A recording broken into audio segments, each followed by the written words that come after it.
So now from the Makhani gravy, we're going to make butter chicken. So the tandoori chicken is cooked. You can follow my recipe on the other video. I can share the link in the description. Follow that. Heat up the Makhani. And then put the chicken. Allow it to boil and then simmer it.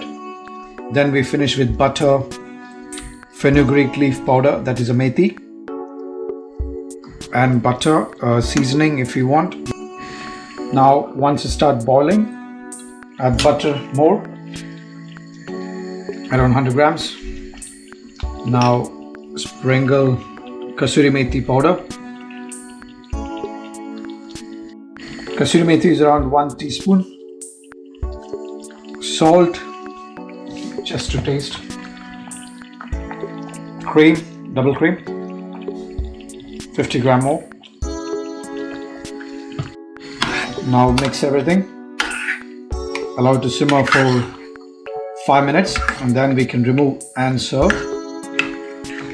And I'll be making one more dish with the same. It's a butter chicken biryani. So now we can plate it up. Take the chicken pieces, put in the bowl. Now pour the sauce over.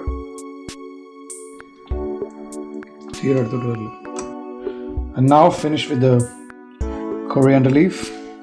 You can just put here and there. And then some brown onions, crispy brown onions. And finish with the cream, the double cream around. And that's it.